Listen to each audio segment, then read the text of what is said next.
Some bands have been able to overcome their differences. For other bands, it's a totally different story. Music groups break up for all kinds of reasons, but these are some of the pettiest in history.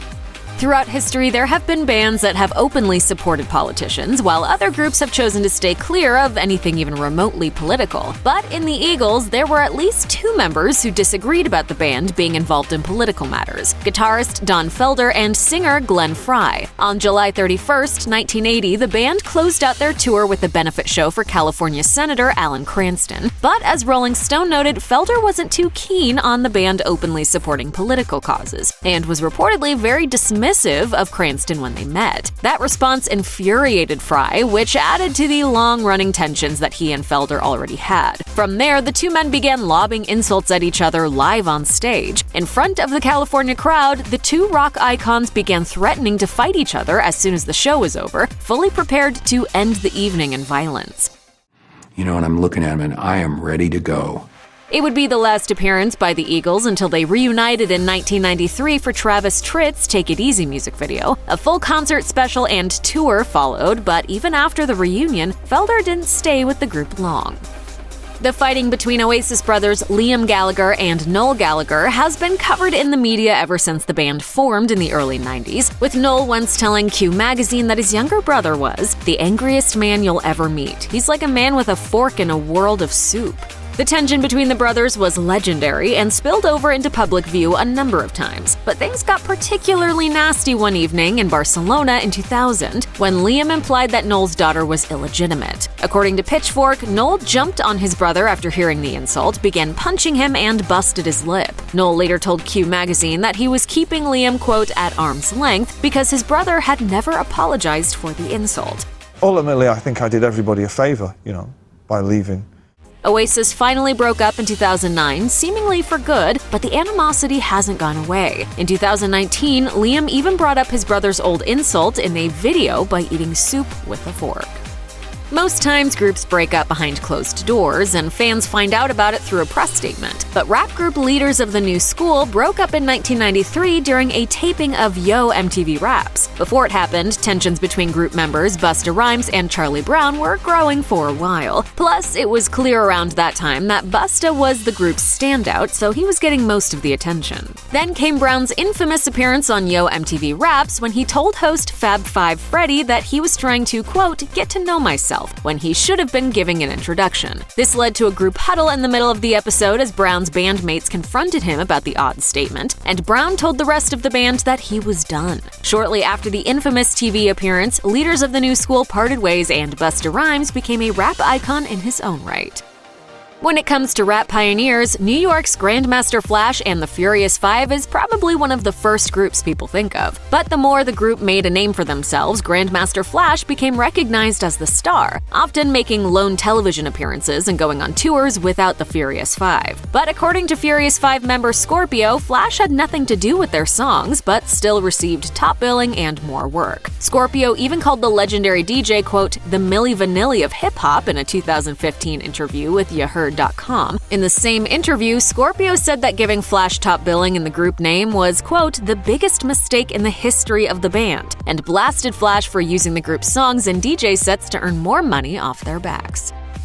If one were to make a list of the most common reasons bands split, having creative differences would probably be among the top 3. So it may not be surprising that such a problem would make British band The Smiths break up, but some might be shocked to know it was over one song. According to guitarist and co-founder Johnny Marr, the tension in the group mounted when The Smiths' singer Morrissey wanted to cover a song called Work is a Four-Letter Word by singer and TV host Cilla Black, which infuriated Marr. Marr later called the cover song idea, quote, the last straw in the Smiths' relationship. The band broke up in 1987, a little more than 3 years after their debut album was released. Sadly, Black died from a stroke in 2015 after falling in her vacation home in Spain, and while honoring her at the time, it became clear that Morrissey covered her song because he truly admired her. But Morrissey's admiration these days doesn't seem to extend to Marr. Though the two men have frequently received offers to reunite the band, neither has ever warmed to the idea.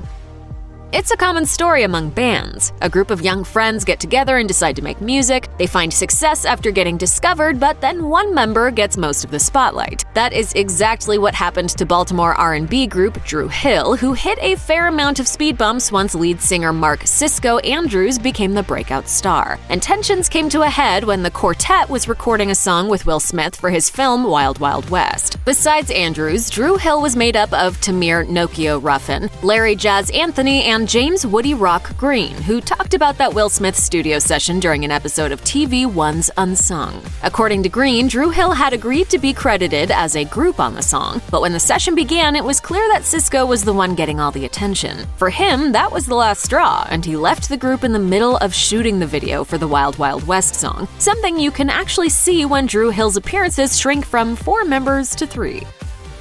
Some of the best bands are the ones that have multiple songwriters, as listeners can be treated to different styles and perspectives in a single project. But Sting saw having more than one songwriter in his group The Police as a nuisance, and it eventually made the trio go in opposite directions. The lineup of The Police consisted of Sting, guitarist Andy Summers, and drummer Stuart Copeland. As Sting explained to Rolling Stone in 2007, both of his bandmates wanted to be songwriters, but he was never a fan of their work in that particular regard. Part of the frustration was that Stuart and Andy were driven to write. It's difficult to tell somebody it's not a good song, and it was usually me. The members of The Police started to go their separate ways in 1984, when the band took a hiatus and each member embarked on various solo projects. According to Copeland, though, it wasn't about bad blood, as he explained to The Guardian in 2007.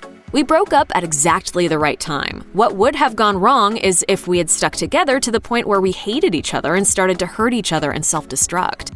Sting, of course, would go on to have a remarkable solo career, while both Copeland and Summers enjoyed solo projects of their own and became film and video game composers. In 2007, to celebrate the band's 30th anniversary, The Police reunited for a blockbuster world tour.